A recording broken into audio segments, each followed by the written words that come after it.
لا حول ولا قوة إلا بالله العلي العظيم. أعوذ بالله من الشيطان اللعين الرجيم. بسم الله الرحمن الرحيم.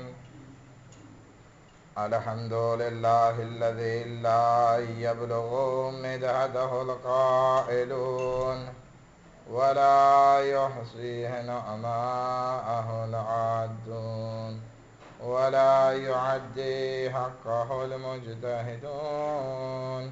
ولا يدركه بعد الهمم ولا يناله غوث الفتن الذي ليس لصفته حد محدود ولا نعت موجود ولا وقت معدود ولا أجل ممدود.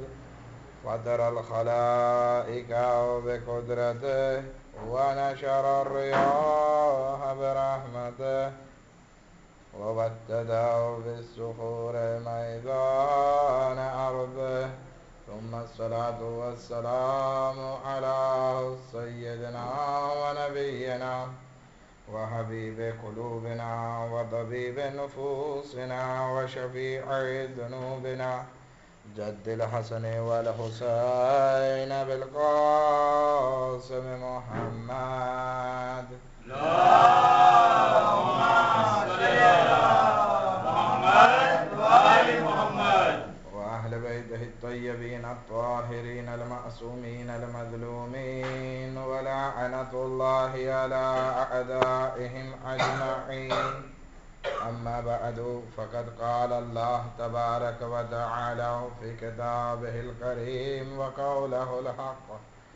بسم الله الرحمن الرحيم. إن الله يحب المحسنين. اللهم صل على محمد وآل محمد. આજની મજલિસ છઠ્ઠી રાતની મજલિસમાં મુનાસબતથી છે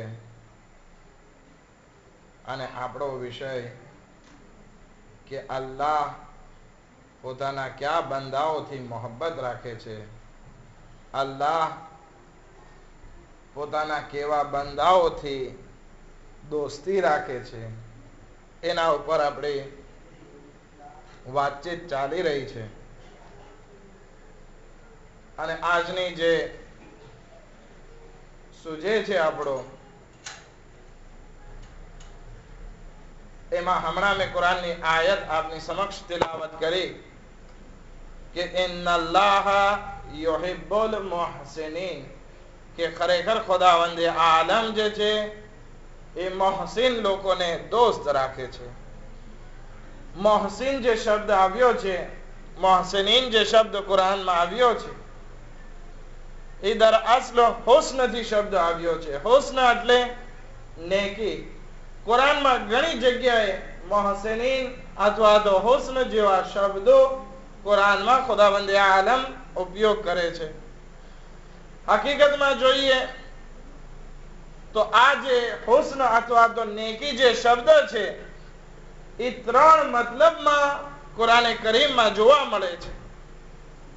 એમાં સૌથી પહેલો જે છે નેકી કરવા બાબતે છે કે ઇન્સાન નેકીના કાર્યો કરે, ચાહે મુસબ નમાઝ પડે, ચાહે સલવાતની તસ્બીહ પડે, યા તો પછી રસ્તા ઉપર કચરો પડ્યો હોય એને હટાવી દે, યા તો પછી કાંઈ રસ્તા બનાવી દે. આ બધા કાર્યો જે છે એ નેકીના કાર્યો છે. બીજી જગ્યાએ કુરાન આવાજ દે છે કે તમે તમારા કાર્યોને બહેતર રીતે અંજામ આપો. એને પણ ખુદાવંદે આલમ નેકી કહે છે, એને પણ સારી વસ્તુ કહે છે. નેકી એટલે સારી વસ્તુ કે જે ખુદાવંદે આલમને પસંદ છે. હવે તમે તમારા અંગત કાર્યો કરો એ પણ બહેતરીન કાર્યોમાંથી હોવા જોઈએ. એમ નહીં કે આપણે આપણા કામ જે છે અડધું સરખું કર્યું, અડધું મૂકી દીધું સરખું. ના, તમે તમારા કાર્યોને શાંતિથી સરખી રીતે કરો ત્યાં પણ ખુદાવંદ આલમ કુરાન મજીદમાં હુસ્નનો શબ્દ આપે છે. જેવી રીતે કે તલાકની આયતમાં ખુદાવંદ આલમ કહે છે કે જ્યારે તમે 2 તલાક આપી દીધી અને હવે 3જી તલાક આપો છો તો પછી તમે નેકી સાથે જુદા પડો, હુસ્નની રીતે જુદા પડો, એમ નહીં કે બાધી કૂટીને જુદા પડો. અહીંયા પણ ખુદાવંદ આલમ જે છે એ હુસ્નનો શબ્દ ઇસ્તેમાલ કરે છે. કહેવાનો મકસદ કે તમારા ખુદના જે કાર્યો છે રોજિંદા, ચાહે ધંધો કરવો હોય, ચાહે મકાન બનાવવું હોય, ચાહે કોઈ સાથે રિશ્તેદારી કરવી હોય, દરેક જગ્યાએ તમારા કાર્યો બહેતરીન કાર્યો હોવા જોઈએ. એટલા માટે આપણા બીજા ઇમામે હસન મુશ્તબા અલૈહિસ્સલામ એક હદીસમાં ઇરશાદ ફરમાવે છે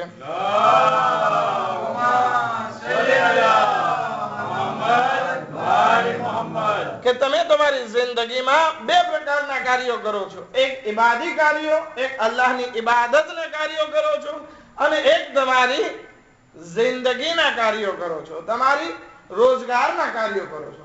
પરંતુ બંનેમાં તમે ધ્યાન રાખો કે જ્યારે અલ્લાહની બારગાહમાં ઇબાદતના કાર્યો કરો તો એમ સમજો કે મારી આ છેલ્લી ઇબાદત છે અને હવે મારે આ દુનિયાથી જવાનું છે.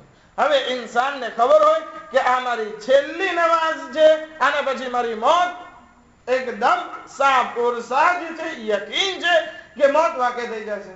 તો હવે એ ઇન્સાન નમાઝ પડશે તો કેવી નમાઝ પડશે?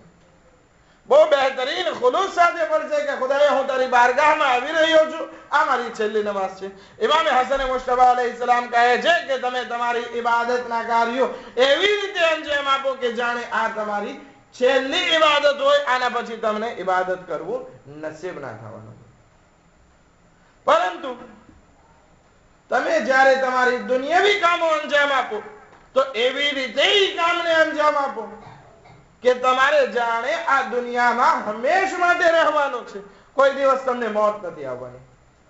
હવે ઇન્સાન એને એમ થાય કે હું મકાન બનાવું તો કે ભાઈ હવે મારી ઉંમર જે છે એ 50 વર્ષની થઈ ગઈ છે, હવે હું મકાન બનાવું તો હું કેટલા વર્ષ જીવીશ? બહુ તો 20 વર્ષ જીવીશ. તો 20 વર્ષ જેટલું ચાલે એવી રીતે હું મકાન બનાવું. તો સિમેન્ટ સસ્તી લાવે, પાયો બરાબર ના ખોદે કે 20 વર્ષ તો આમ ચાલી જશે, પછીનું કોને ખબર છે, જે થાય જોઈ જશે. 20 વર્ષ મારે મારા પૂરતું ઘર બનાવવાનું છે, એટલે એ પ્રમાણે સિમેન્ટ સસ્તી રાખશે, લોખંડ એમાં ઓછું રાખશે, રેતી વધારે રાખશે અને એ રીતે ઘર બનાવે કે જે 20 વર્ષમાં તૂટી જાય એવું હોય. ઇમામે હસન મુશ્તબા અલૈહિસ્સલામ મનાઈ કરે છે એવું ના વિચારો કે તમે 20 વર્ષ જ જીવવાના છો અથવા તો 5 વર્ષ જીવવાના છો, એ પ્રમાણે કામ કરો. નહીં, તમે તમારી જિંદગીના કાર્યો એવી રીતે કરો કે જાણે હંમેશા તમારે આ દુનિયામાં રહેવાનું છે. તો તમે તમારું ઘર બનાવો તો એવું મજબૂત ઘર બનાવો કે 100 વર્ષ સુધી પણ તૂટે ના. બહેતરીન રીતે તમે તમારા કાર્યો અંજામ આપો. ત્યાં પણ ખુદાવંદ આલમ નેકીનો શબ્દ વાપરે છે. એક દુરૂદ પડે મોહમ્મદ વાલી મોહમ્મદ પર.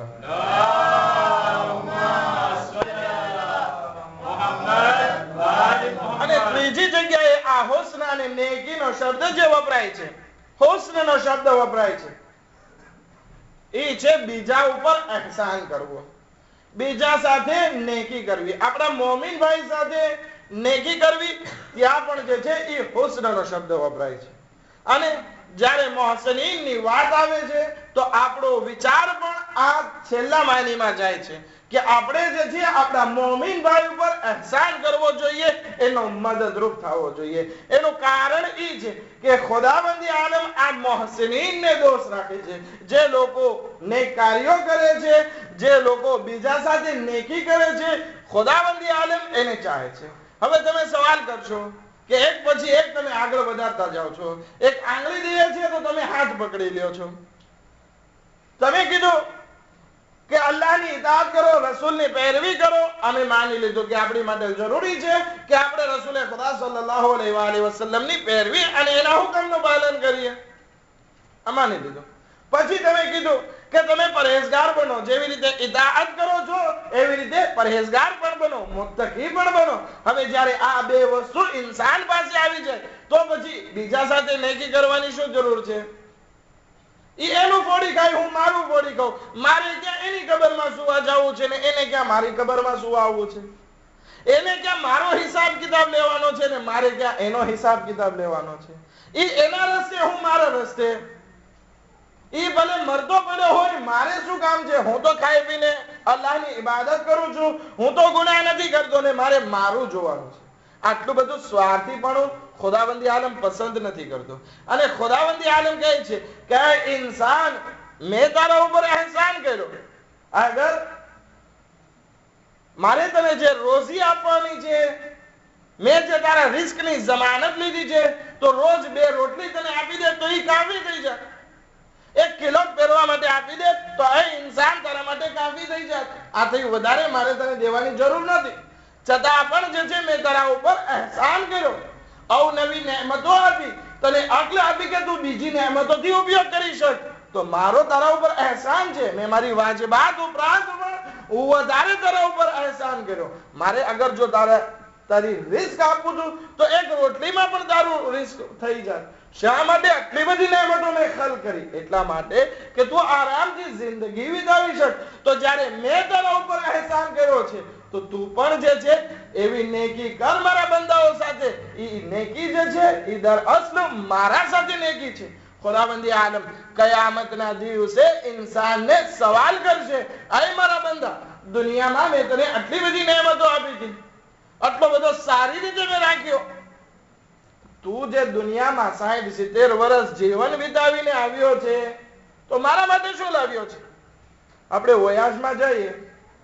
વયાજમાં જઈએ અને ત્યાંથી પાછા આવીએ એટલે આપણે બધા ફામી લોકો જે છે, આપણા ખાસ કરીને આપણા બચ્ચાઓ જે છે એ કંઈક ઉમેદ રાખતા હોય ઘરના માણસો કે વયાજમાં ગયા છે તો કંઈક લઈને આવે, કોઈના માટે હદિયો લઈને આવે.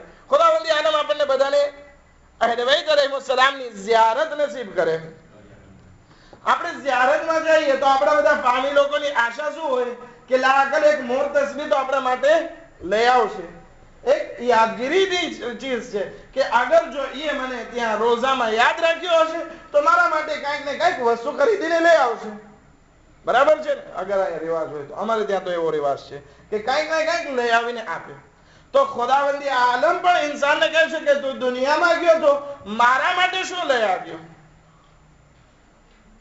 આ ઇન્સાન અલ્લાહની બારગાહમાં મોમિન છે, ઈ મોમિન ઇન્સાનની બારગાહમાં જવાબ આપશે, હે પરવરદિગારા, હું જે છે એ દુનિયામાં હતો ત્યારે તને યાદ કરતો હતો અને નમાઝ પડી મેં તારી બારગાહમાં, મારી એકે નમાઝ બાકી નથી.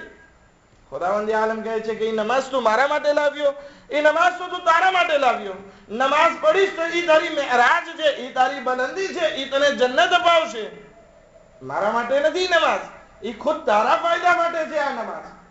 તો કે ખુદાએ મેં રોઝા રાખ્યા હતા, ભર ગરમી હતી અને એમાં મેં 13 14 કલાકના રોજા રાખ્યા. અગર પારિસમાં હોત તો 15-16 કલાકના રોજા હતા. આ વખતે હું રોજા રાખ્યા છે. ખુદાવંદી આલમ કહે છે એ રોજા પણ મારા માટે નહીં હતા, એ ખુદ તારા ફાયદા માટે હતા. ખુદા એમાં મારો શું ફાયદો? તો કે એ રોજા જે છે એ તને જહન્નમની આગથી બચાવશે. તો બતાવ, એ રોજા તારા માટે છે કે મારા માટે છે? ખુદાયા રોજા તો મારા માટે છે, મારા ફાયદા માટે છે. તો કે હવે બતાવ શું લાવ્યો? ખુદાયા હું હજમાં પણ ગયો હતો, એટલી ગર્દી હતી છતાં પણ હું મહેનત કરીને હજમાં ગયો, શૈતાનને કાકરી મારવા ગયો, સાથે સાથે મને પણ કેટલી કાકરી વાગી. ખુદા કહે છે કે હા, હજ કરી બહુ સારી વસ્તુ, તું તારા ઘરેથી સફરમાં ગયો, આટલી મુસીબત બરદાશ્ત કરી, માથાના વાળ કપાવવા પડ્યા, બધી મુસીબતો બરદાશ્ત કરવી પડી, પરંતુ એ હજ પણ તારા માટે છે. કારણ કે જે ઇન્સાન હજ કરીને આવે છે, ખુદાવંદી આલમ એના તમામ ગુનાહને માફ કરી દે છે, માસૂમ જેવો બનાવી દે છે. તો એ હજ પણ તારા માટે છે. આ બંદો અલ્લાહની બારગાહમાં સવાલ કરશે, આય પરવરદિગારા, તો પછી મને બતાવ કે એ કઈ વસ્તુ છે જે તારા માટે હતી. અગર જો મેં દુનિયામાં અંજામ આપી હોત તો એ તારા માટે હતી. ખુદાવંદી આલમ આવાજ દેશે, આય મારા બંદા, અગર જો તે તારા મોમિન ભાઈ ઉપર અહેસાન કર્યો હોત, એની જરૂરતના વખતમાં તું એનો મદદગાર બન્યો હોત, તો જાણે તું એની મદદ નહોતો કરતો, બલકે મારી મદદ કરતો હતો, એના હાથમાં તું પૈસા નતો રાખતો, બલકે તું મારા હાથમાં પૈસા રાખતો હતો. તારા મોમીન ભાઈ સાથે તારી નેકી કરવી એ કામ જે છે એ તારા માટે નહોતું, એ બલકે એ કામ મારા માટે હતું. અગર જો આપણે અલ્લાહ માટે કઈ તોહફો લઈને જવો છે, અલ્લાહની બારગાહમાં આપણે કઈક મોઢું દેખાડવા લાયક બનવું છે, તો આપણા માટે જરૂરી છે કે આપણે જે છે આપણા મોમીન ભાઈના મદદગાર બનીએ અને દુનિયામાં નેકી કરતા રહીએ. ખુદાવંદી આલમની બારગાહમાં કહીએ કે આય ખુદાયા, અમે નમાઝ પઢીએ, ગુનાહથી પરેશ કર્યો એટલું કાફી નથી. તું તો ગફૂર રહીમ છે, તું તો દુનિયાનો માલિક છે. તારે શું જરૂર છે? તને શું જરૂર છે અમારા તોહફાની? તને શું જરૂર છે મદદની? તું ખુદ એ માણસની મદદ કરી શકે છે. અમારી શું જરૂર છે કે અમે એની મદદ કરવા જઈએ અથવા તો અમે કંઈક નેકી કરીએ? નમાઝ તો પઢીએ છીએ, પછી સલવાતની તસબીહ કરવાની શું જરૂર છે? પછી તસબીહ ફાતિમા ઝહરા પઢવાની શું જરૂર છે? કોઈ ગરીબ મોમિનની મદદ કરવાની શું જરૂર છે? મૌલાએ કાયનાત હઝરત અલી ઇબ્ન અબી તાલિબ अलैहिस्सलाम એક હદીસમાં ઇરશાદ ફરમાવે છે,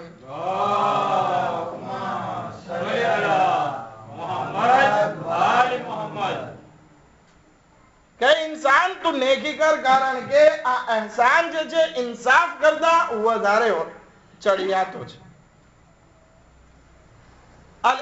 અલ અદલુ વલ ઇન્સાફ, કે અદલ જે છે એ ઇન્સાફ છે. તું નમાઝ પઢીશ તો એનો બદલો મળશે, તું રોજા રાખીશ એનો બદલો મળશે, તું ગુનાહ કરીશ એનો અઝાબ મળશે.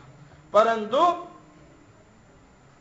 નેકી જે છે એ ફઝલો કરમ છે. આપણે અલ્લાહની બારગાહમાં ફઝલો કરમના મોહતાજ છીએ કે આપણે અગર જો એહસાન કરશું કોઈ ઉપર તો ખુદાવંદી આલમ આપણા ઉપર ફઝલો કરમ કરશે, કારણ કે એહસાન જે છે એ અદલથી ચડિયાતો છે. હવે અલ્લાહની બારગાહમાં અગર જો આપણે ઇન્સાફથી પેશ આવવા જઈએ તો કોઈ દિવસ અલ્લાહની બારગાહમાં ઊભા નથી રહી શકવાના, અલ્લાહની બારગાહમાં રોકાઈ નથી શકવાના. કારણ કે ખુદાવંદી આલમ એક એક વસ્તુનો હિસાબ લે કે મેં તને 1 મિલિયન ફલાણા વખતે આપ્યા હતા, એ કેવા કર્યા?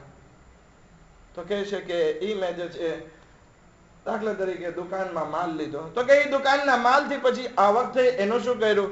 ખુદાવંદી આલમ અગર જો આપણાથી હિસાબ લે તો વર્ષો વર્ષ આપણા ચાલ્યા જાય, હિસાબ પૂરો ના થાય. એક એક શ્વાસનો ખુદાવંદી આલમને અધિકાર છે કે આપણને જે એક એક શ્વાસ આપી છે એનો પણ હિસાબ લઈ શકે.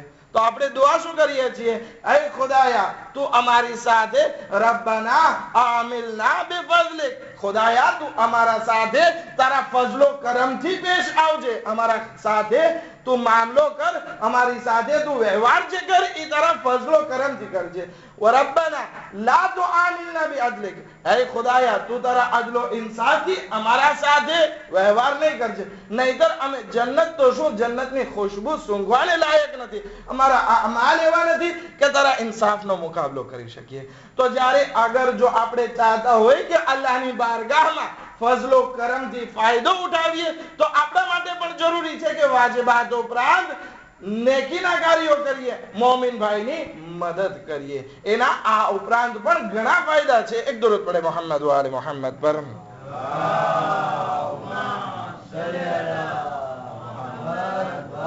ખુદાવંદી આલમ કહે છે કે તમે નેકી કરો, ફસ્તબિકુલ ખૈરાત, કે તમે નેકી કરવામાં તમારા મોમિન ભાઈ કરતા આગળ વધી જાઓ. આગળ વધવાનું કહે છે. ખુદાવંદી આલમ નમાઝ વિશે નથી કરતો કે નમાઝમાં તમે તમારા મોમિન ભાઈ કરતા આગળ વધી જાઓ. ત્યાં શું કહે છે ખુદા? કે નમાઝે જમાત પઢો. હજમાં ખુદા શું કહે છે? કે તમે બધા એક જ મહિનામાં એ 3 તારીખોમાં જ તમે બધા હજ કરો. એમ નહીં કે તમે જલ્દી હજ કરવા માટે પહોંચી જાઓ, ક્યાંય એવું નથી કીધું. ખુદાવંદી આલમ નથી કહેતો કે તમે બીજા મોમિન ભાઈ કરતા રોઝા વાજિબ રાખી લ્યો. તમે તમારો મોમિન ભાઈ 1 મહિનાના રોઝા રાખે છે તો તમે એના કરતા આગળ વધીને 3 મહિનાના રોઝા રાખો. ના, ખુદાવંદી આલમ ક્યાંય નથી કહેતો, બલકે જ્યારે નેકી કરવાની વાત આવે છે તો કહે છે કે ફસ્તબિકુલ ખૈરાત, તમે તમારા મોમિન ભાઈ કરતા આગળ વધી જાઓ નેકી કરવામાં. હવે દાખલા તરીકે કોઈ ગરીબ માણસ આવ્યો છે, એને પૈસાની જરૂર છે, તો ખુદાવંદી આલમનો ત્યાં હુકમ આપે છે કે તમારો મોમિન ભાઈ એની મદદ કરે એ પહેલા તમે મદદ કરો, કારણ કે નેકી કરવામાં આગળ વધો.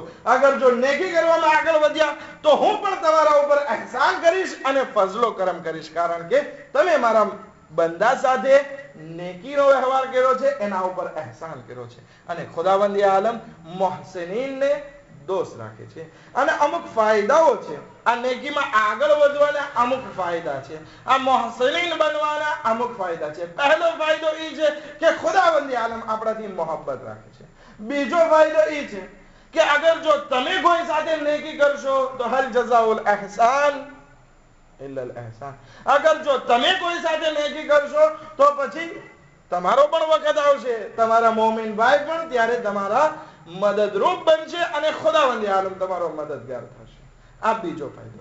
ત્રીજો ફાયદો શું છે કે તમે કોઈ મોમિન ભાઈ સાથે કઈ નેકી કરશો અથવા કોઈ નેકીના કાર્યો કરશો તો પછી એનો બદલો જે છે ખુદાવંદી આલમ 10 ગણો આપશે. કુરાનમાં ખુદાવંદી આલમ ઇરશાદ ફરમાવે છે, મન અમિલા સાલિહાન ફલહુ અશરુ અમસાલિહા, કે જે કોઈ ઇન્સાન એક નેકી કરશે ખુદાવંદી આલમ એને કેટલો ગણો આપશે?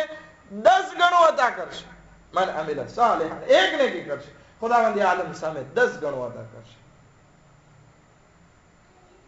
એના પછીનો એક ફાયદો શું છે? હવે આપણે નમાઝ પઢીએ છીએ, નમાઝમાં આપણું ધ્યાન બીજી જગ્યાએ પણ ચાલ્યું જાય છે. નમાઝમાં ઘણી વખત ભૂલ પણ થઈ જાય છે. ઘણી વખત આપણી નમાઝ જે છે એવી ખામીવાળી હોય છે કે અલ્લાહની બારગાહમાં કબૂલ થવાને લાયક નથી હોતી. પરંતુ આપણે જો એના પછી નમાઝ બાદ અમુક નેકીના કાર્યો કર્યા હશે, નાફિલા નમાઝ પઢી હશે, મુસ્તાહબાતના કાર્યો કર્યા હશે, ખુદાવંદી આલમ ઈ નમાઝોની ખામી જે વાજિબાતમાં તમારી ખામી રહી ગઈ છે તો ઈ તમારી વધારાની જે નેકી છે એના કારણે તમારી આ ખામીને પૂરી કરી નાખશે અને તમારી નમાઝ કબૂલ થઈ જશે. ઇન કબિલત સેવાહા વ ઇન રુદ્દત સેવા. અગર જો નમાઝ કબૂલ થઈ ગઈ તો બધા આમાલ કબૂલ છે, નમાઝ રદ કરી દેવામાં આવી તો બધા આમાલ રદ કરી દેવામાં આવશે. તો હવે આપણે આપણી નમાઝ તો કબૂલ કરાવવાની છે ને. અગર જો એમાં ખામી રહી ગઈ તો પછી બીજા કોઈ આમાલ કબૂલ નહીં થાય. પરંતુ અગર જો એની સાથે સાથે બીજા મુસ્તાહબાત કાર્યો કરેલા હશે, બીજી નેકીઓ કરેલી હશે, બીજા કોઈ ઉપર અહેસાન કરેલા હશે તો ખુદાવંદી આલમ આ મેન વાજિબાતની ખામીને પૂરી કરી અને તમારા બધા અમાલને કબૂલ કરી લેશે. તો કેટલી બહેતરીન વસ્તુ. આપણે અગર જો આપણી ખામી પૂરી કરવી છે તો આપણે વાજિબાત ઉપરાંત આપણે બીજી નેકીઓ કરવી પડશે. બીજી વસ્તુ કે શૈતાનના હમલાથી તમે બચી જશો. હવે આપણે શું કરીએ છીએ, ઘર બનાવે તો ઘરની ચારે ફરતી દીવાર ઊભી કરે છે, એમાં પણ આપણે લોઢા રાખીએ છીએ ઓલા સળિયાવાળા, આ બાદ દરવાજો મોટો રાખીએ છીએ કોઈ ચોર ના આવી જાય, કોઈ તોડવા માટે કઈ ગ્રાઉન્ડ થયું તો પછી માણસો હુમલો કરવા આવે તો પેલા દીવાર તૂટે, પેલું ઘર ના તૂટે. અને એમાં પણ આપણે ઘરમાં જે છે એવી સારી એવી જગ્યાએ સંતાડીને જે છે આપણે શું રાખશું, આપણી તિજોરીને રાખશું કે એમાં આપણી કિંમતી વસ્તુ પડી હોય કે અગર ચોર કે ડાકુ કે કોઈ ગ્રેવ કરવા વાળા માણસો એના ઉપર હુમલો કરે તો તરત તિજોરી એના હાથમાં ના આવી જાય. પહેલા દીવાર તૂટે, પછી ઘરના દરવાજા તૂટે, પછી જે છે ઘરમાં દાખલ થાય, પછી એ તિજોરી સુધી પહોંચી શકે. તો આ ઇબાદત જે છે આપણી વાજિબાત એ એક બહુ બહેતરીન વસ્તુ છે, આપણી કિંમતી વસ્તુ છે. આપણે રોજ એ અંજામ આપતા હોય, શૈતાન જે છે આપણા ઉપર હુમલો કરે છે કે એ વાજિબાતને તોડે, પરંતુ એ તેજોરી આપણી વાજિબાત છે એની આજુબાજુ આપણે નેકીના કાર્યો રાખ્યા હોય, એની આજુબાજુ જે છે આપણે મુસ્તાહબાત કરવાના આદત વાળા હોઈએ તો પછી જ્યારે શૈતાન હુમલો કરશે તો એ ડિરેક્ટલી વાજિબાત ઉપર હુમલો નહીં કરી શકે. પહેલા આપણી ઉપર હુમલો કરશે અને આપણાથી એ મુસ્તાહબાત છોડાવવાની કોશિશ કરશે, પછી એ વાજિબાત સુધી પહોંચી શકે. તો ત્યાર સુધીમાં આપણને ઘણો ટાઈમ મળી શકે કે આપણે શૈતાનના વસવાસથી બચી જઈએ. તો આપણે અગર જો આપણી વાજિબાત નથી છોડવી આપણી જિંદગીમાંથી તો બીજા મુસ્તાહબાત કાર્યો પણ કરતા રહીએ કે જેથી શૈતાન આપણી વાજિબાત ઉપર ડિરેક્ટલી હુમલો ના કરે. એક દરૂદ પડે મોહમ્મદ વ આલે મોહમ્મદ પર.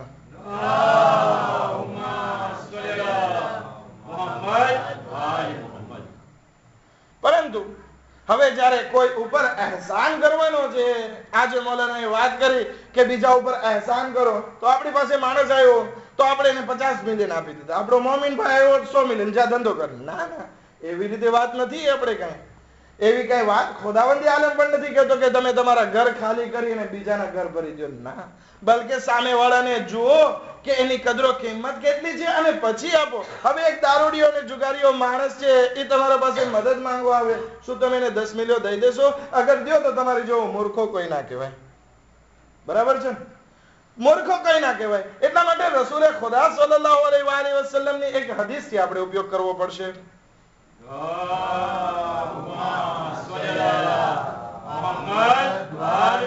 રસૂલે ખુદા સલ્લલ્લાહુ અલૈહિ વસલ્લમ ફરમાવે છે અલ મારૂફ બેકદ્ર અલ મારિફા. રસૂલે ખુદાનો આ જુમલો છે. અલ મારૂફ બેકદ્ર અલ મારિફા. તમે કોઈ ઉપર એહસાન કરો તો એની લાયકાતને જોઈને એહસાન કરો. એમ નહીં કે બધું દઈ દો. મૌલાએ કાયનાત હઝરત અલી ઇબ્ન અબી તાલિબ રાતના વખતમાં ઉઠી અને રોટલીનો ભારો લઈ ગરીબોને દેવા જતા. મૌલાએ કાયનાતનો એક સાહાબી પૂછે છે, મૌલા શું આ તમારા બધા ચાહવાવાળા છે? મૌલાએ કાયનાત કહે છે કે અગર જો મારા ચાહવાવાળા હોત તો હું ખાલી રોટલી ના આપત, લુખી રોટલી ના આપત, બલકે સાથે નિમક નાખીને આપત હું. એટલે કે આ લોકોની લાયકાત નથી કે મારું નિમક ખાય, એટલે હું નિમક નથી દીધું. ઇમામે હુસૈન અલૈહિસ્સલામ પાસે પણ એક માણસ આવે છે અને કહે છે, મૌલા હું મકરૂઝ થઈ ગયો છું, મારે 100 દિરહમનો કર્જો થઈ ગયો છે. અગર જો તમે મારી મદદ કરો તો મારો કર્જો ભરાઈ જાય, પછી હું અગર થશે તો ભરી દઈશ. મૌલા ઇમામે હુસૈન અલૈહિસ્સલામ કહે છે કે હું તને આમનામ નહીં આપું, હું તારાથી 3 સવાલ કરીશ, જેટલા જવાબ દઈ શક્યો એટલા પ્રમાણમાં હું તને પૈસા આપીશ. દાખલા તરીકે એક સવાલનો જવાબ આપ્યો તો દાખલા તરીકે 35 દિરહમ હું તને આપીશ. 2 સવાલના જવાબ આપ્યા તો હું તને 70 દિરહમ આપીશ. અગર 3 સવાલના જવાબ આપ્યા તો પછી હું 100 દિરહમ આપી દઈશ. ફોર એક્ઝામ્પલ આમ કીધું હોય ઇમામે. તો કે ઠીક છે મૌલા, અગર જો મને આવડતું હશે તો હું જવાબ આપીશ, નહીતર તમારાથી એ જવાબથી ફાયદો ઉઠાવી અને હું મારા ઇલ્મમાં વધારો કરીશ. ઠીક છે. મૌલા ઇમામે હુસૈન અલૈહિસ્સલામ સૌથી પહેલો સવાલ કરે છે કે અચ્છા બતાવો, મુસીબત વખતે ઇન્સાનને પોતાની જિંદગીમાં સૌથી મોટી ઇબાદત કઈ છે? આ ઇમામનો પહેલો સવાલ કે ઇન્સાનની જિંદગીમાં સૌથી મોટી ઇબાદત કઈ છે?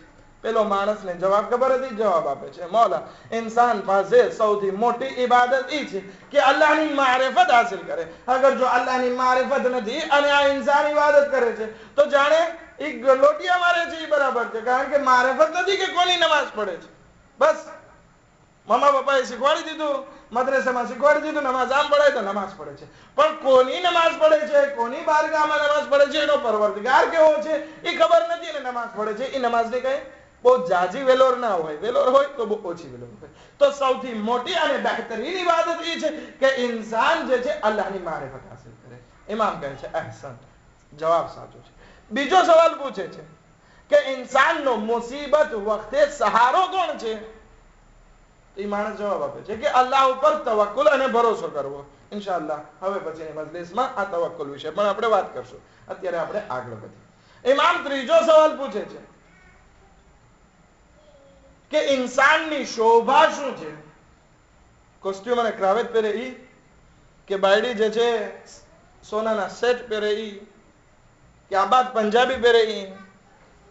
આ તો મારા શબ્દો છે. ઇમામ પૂછે છે કે ઇન્સાનની શોભા શું છે? એ માણસ કહે છે કે ઇન્સાનની શોભા એ છે કે એના પાસે ઇલ્મ હોય અને સાથે સાથે અમલ કરતો હોય, એના પાસે નોલેજ હોય અને એ સાથે સાથે પોતાના નોલેજ ઉપર અમલ કરતો હોય. ઇમામ કહે છે કે અગર એના પાસે ઇલ્મ ના હોય, નોલેજ ના હોય તો પછી શું? તો એ માણસ જવાબ આપે, અગર જો એના પાસે ઇલ્મ અને નોલેજ ના હોય તો પછી એના માટે જરૂરી છે કે એ અમીર હોય, પૈસાવાળો હોય અને સખાવતમંદ હોય. એમ નહીં કે પૈસાવાળો છે ને કંજૂસ છે, એમ નહીં. પૈસાવાળો હોય અને સખી માણસ હોય એ ઇન્સાનની શોભા છે. ખાલી રૂપિયાવાળું થઈ જવું એ ઇન્સાનની શોભા નથી, બલકે રૂપિયાવાળો હોય અને રાહે ખુદામાં અતા પણ કરતો હોય, સખાવત પણ કરતો હોય, આ છે ઇન્સાનની શોભા. ઇમામ ફરી પૂછે છે કે અગર એના પાસે પૈસા પણ ના હોય તો એ માણસ કહે છે કે તો એના માટે જરૂરી છે કે એ ગરીબ હોય, પૈસાવાળો નથી એટલે લાકલ શું હશે? ગરીબ હશે. એ ગરીબ હોય અને ગુરબતમાં સબ્ર હોય. ગરીબી હોય ને રાડા રાડી કરતો હોય કે મને આમ પ્રોબ્લેમ છે ને આમ પ્રોબ્લેમ છે, ખુદા મને નથી દેતો, ખુદા મને નથી આપતો, ખુદા બીજા બધાને આપે છે, હું નમાઝ પડું છું મને નથી આપતો. આમ અગર જો બેસબરી કરતો હોય તો એની શોભા નથી. ગરીબ ઇન્સાનની શોભા એ છે કે એ સબ્ર કરતો હોય એની મુસીબત ઉપર અને ખુદા ઉપર ભરોસો કરતો હોય. આ શોભા છે. ઇમામે હુસૈન અલૈહિસ્સલામ આખરી સવાલ એના પૂછે છે. ઇમામે માંગણી કરી હતી 3 સવાલની અને સવાલ પૂછ્યા કેટલા? લગભગ 6થો સવાલ છે. ઇમામ પૂછે છે 3જા સવાલમાં બીજા 3 સવાલ પૂછી લીધા. ઇમામ કહે છે અગર એને ગરીબી ઉપર સબ્ર ના હોય તો શું? તો એ માણસ કહે છે કે બહેતર છે કે એને મોત આવી જાય ને મરી જાય. કે અગર જો ઇન્સાન ઇલ્મ પણ નથી કે એ અમલ કરે, એના પાસે પૈસા પણ નથી કે સખાવત કરે, એની પાસે ગુરબત છે અને એ સબ્ર નથી કરી શકતો, તો પછી એ ઇન્સાન નકામો છે, એ ઇન્સાન ફાલતુ છે. એના માટે જરૂરી છે કે એ મરી જાય તો બહેતર, અથવા તો ખુદાવંદ આલમ આસમાનથી એક પથ્થર મોકલે, એના માથા ઉપર પડે ને એ મરી જાય. હવે આપણે જોઈએ કે અગર જો આપણી પાસે ઇલ્મ છે અને અમલ નથી તો આપણી શોભા નથી. આપણી પાસે પૈસા છે અને આપણે સખાવત નથી કરતા તો પણ એ આપણી શોભા નથી. આપણે ગરીબ છીએ અને સબ્ર નથી કરતા તો પછી આપણી શોભા નથી. અને અગર જો આમાંથી આપણી પાસે કાંઈ નથી તો આપણી પાસે શું માટે બહેતર છે કે મોત આપણને જલ્દી આવી જાય, એ આપણા માટે બહેતર છે. ઇમામે હુસૈન અલૈહિસ્સલામ કહે છે કે તે મારા સવાલના બધા સાચા જવાબ આપ્યા. ઇમામે હુસૈન અલૈહિસ્સલામ એને 100 દિરહમ પણ આપે છે, ઉપરાંતમાં પોતાની વીંટી પણ આપે છે અને કપડાં પણ આપે છે અને અમુક પૈસા પણ વધારે આપે છે કે એની જિંદગીને આરામથી શરૂ કરે છે, કારણ કે એની લાયકાત વધારે છે. તો ઇન્સાન માટે જરૂરી છે કે સામેવાળાની લાયકાત જોવે અને પછી દાન કરવા જાય, પછી એના ઉપર અહેસાન કરવા જાય કે આ માણસ મદદને લાયક છે કે નહીં, આ માણસ જે છે ખરેખર હકદાર છે કે નહીં, જોવે અને પછી દે. આમનામ નહીં. અગર કોઈ સામાન્ય અને આલતુ ફાલતુ માણસ આવે તો 1-2 હજાર આપીને પકડાવી દઈએ, કોઈને ખાલી હાથે ના મોકલીએ. શું ખબર કે ઈ પણ જરૂરતમંદ હોય. તો આપણા માટે જરૂરી છે કે અહેસાન કરતા શીખીએ. અને જે ઇન્સાન અલ્લાહની બારગાહમાં અહેસાન નથી કરતો, ખુદાવંદ આલમ એને દોસ્ત પણ નથી રાખતો. હવે એક ઇન્સાન કહે છે હું મારું કરીને ખાઓ, હું મારી ઇબાદત કરું, કાફી છે, મારે કોઈ ઉપર અહેસાન કરવાની જરૂર નથી. ખુદાવંદ આલમને એ વાત પસંદ નથી કે ઇન્સાન જે છે એ કોઈ ઉપર અહેસાન ન કરે. બની ઇસ્રાઈલનો એક આબિદ હતો, ઘરની બહાર નીકળે છે એના ફામીને ખુદાહાફિઝ કહીને જાય છે પહાડ ઉપર, ઇબાદત કરવા બેસી જાય છે દૂર દૂર પહાડ ઉપર, કે ત્યાંથી અગર ફામીને ખાવાનું પણ મોકલવું હોય તો 2 દિવસ લાગે એટલો રસ્તો. હઝરત મૂસા અલૈહિસ્સલામ કોહે તૂર ઉપર જતા હતા, રસ્તામાં જોવે છે આબિદ પડ્યો છે, ઇબાદતમાં મસરૂફ છે. હઝરત મૂસા અલૈહિસ્સલામ એની પાસે જઈને જોવે છે તો એ માણસની હાલત એવી થઈ ગઈ કે એની ચામડી જે છે એના હાડકા સાથે ચોટી ગઈ છે, હાડકાઓ સાથે ચોટી ગઈ, એટલે શરીરમાં જાણે ગોશ નથી એવો સુકાઈ ગયો છે ઇબાદત કરી કરીને. હઝરત મૂસા અલૈહિસ્સલામ પૂછે છે કે આ તારી હાલત કેવી છે? તો કે બસ અલ્લાહની બારગાહમાં ઇબાદત. તો કે તું જીવે છે કેમ? તો કે અલ્લાહના ફઝલો કરમથી. તો કે કેવી રીતે અલ્લાહનો ફઝલો કરમ?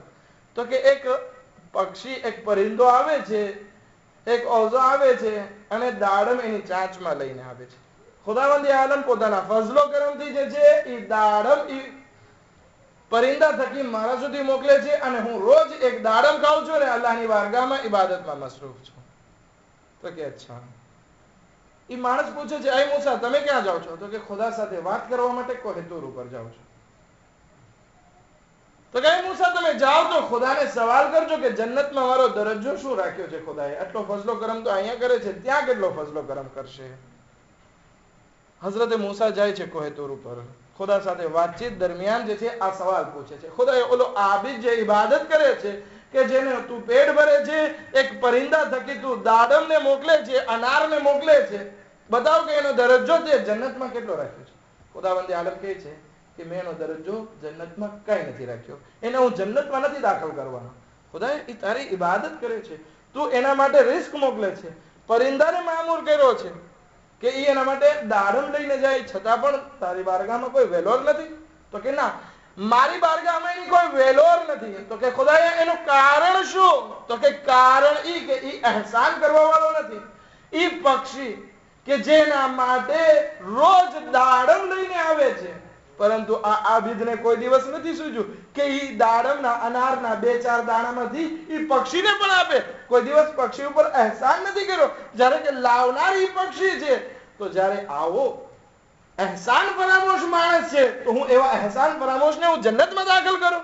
આ વાક્ય ઉપરથી આપણે વિચાર કરવાનો છે કે આપણે અગર જો અલ્લાહના બંદા ઉપર અહેસાન નથી કરતા તો જાણે ખુદાવંદી આલમ પણ આપણને દોસ્ત નથી રાખતો અને પછી આપણે જન્નતમાં જવાની ઉમ્મીદ ન રાખવી જોઈએ.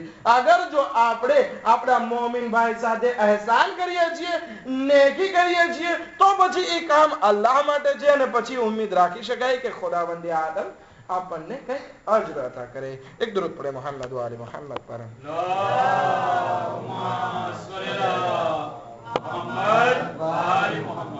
હવે જ્યારે ખુદાવંદી આલમ પોતાના બંદાના અહેસાનને જોવે છે તો ખુદાવંદી આલમ કહે છે કે તે મારા ઉપર અહેસાન કર્યો, મારા ઉપર મદદ કરી, મારો મદદગાર બન્યો, તો હું પણ તારા કામમાં મદદગાર બનીશ.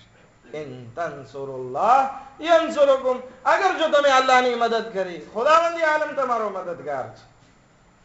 એટલે કે અલ્લાહના દીનની મદદ કરવાની છે. અલ્લાહને તો મદદની જરૂર નથી.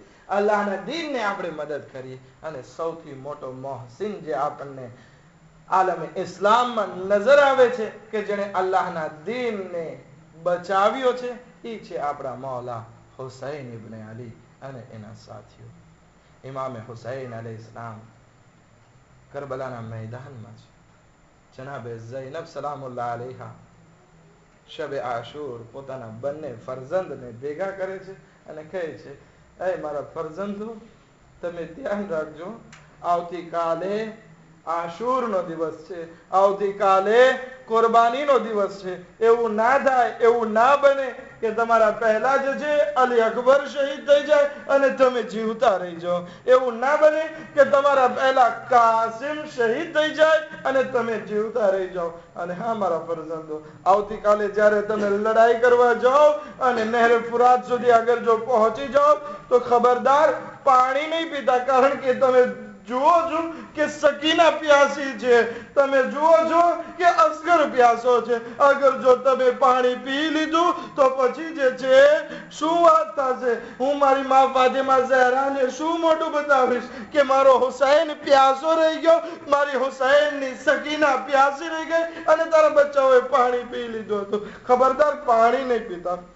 કહે છે, માં અમે વાયદો કરીએ છીએ, અમે વાયદો કરીએ છીએ કે આવતીકાલનો દિવસ જ્યારે બરપા થશે અમે સૌથી પહેલા અમારા મામાની ખિદમતમાં અમારી શહાદતને પેશ કરશું. સુબહ આશુર નમૂદાર થાય છે. ઇમામે હુસૈનના સાથીઓ એક પછી એક મક્તલમાં જવા લાગે છે. આવો ને મોહમ્મદ, ઇમામે હુસૈનની આગળ પાછળ પડતા નજર આવે છે. એ મામા જાન, અમને પણ મક્તલની રજા આપવામાં આવે. ઇમામે હુસૈન અલૈહિસ્સલામ કહે છે કે તમે પારકી અમાનત છો, તમે પારકી અમાનત છો, હું તમને કેવી રીતે મરવાની રજા આપી શકું?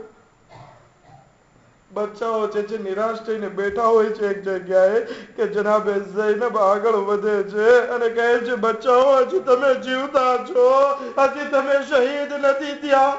કહે છે, માદરે ગિરામી, અમે ઘણી વાર, કેટલી વાર અમે અમારા મામા પાસે, ઇમામે હુસૈન પાસે ઇજાઝત લેવા ગયા, અમને મક્તલની ઇજાઝત નથી મળતી. જનાબે ઝૈનબ બંને ફરજંદોને હાથમાં લે છે અને આવે છે અને કહે છે, એ મારા માજાયા હુસૈન, આ બંને કુરબાની લાવી છું, આ બંનેને ઇજાઝત આપો. ઇમામે હુસૈન અલૈહિસ્સલામ કહે છે, એ ઝૈનબ આ બંને પારકી અમાનત છે, એને હું કેવી રીતે મક્તલમાં જવાની રજા આપું? જનાબે ઝૈનબ કહે છે, જ્યારે હું અબ્દુલ્લાહથી ઇજાઝત લેવા ગઈ હતી ત્યારે મને કીધું હતું કે હે ઝૈનબ, જ્યારે તારા માજાયા હુસૈન ઉપર વખત આવી પડે તો ઓનને મારા તરફથી કુરબાન કરજે અને મોહમ્મદને તારા તરફથી કુરબાન કરજે. એ ભાઈ, ઇજાઝત પહેલેથી એના વાલિદની મળી ચૂકી છે. એ ભાઈ, આ બંનેને મેદાનમાં રવાના કરો. ઇમામે હુસૈન અલૈહિસ્સલામને જ્યારે બહુ ઇસરાર કરવામાં આવે છે, ઇમામે હુસૈન અલૈહિસ્સલામ બંને શહેજાદાઓને તૈયાર કરે છે, મક્તલ તરફ રવાના કરે છે. બંને શહેજાદાઓ જાફરે તૈયારને એવી લડાઈને, એવી જિહાદને દેખાડે છે કે દુશ્મનોમાં હલચલ મચી જાય છે. ઉમરે સાથ ખૈમાની પાછળથી ભાગે છે. બંને શહેજાદાઓ લડતા લડતા જ્યારે થાકી જાય છે, પ્યાસની ફોજની શિદ્દત વધે છે.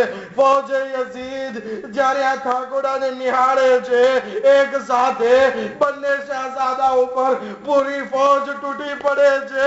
બંને શહેજાદાઓ જમીન ઉપર આવાજ દે છે અને આવાજ દે છે, અસ્સલામુ અલૈકા, અસ્સલામુ અલૈકા યા અબા અબ્દુલ્લાહ.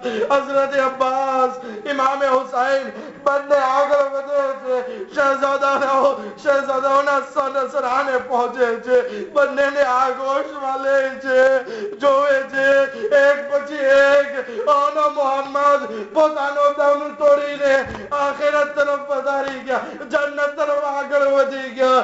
ઇમામ હુસૈન અને હઝરત અબ્બાસ બંને શહેજાદાઓની લાશને લઈ કરબલાના મેદાનથી ખૈમામાં આવે છે.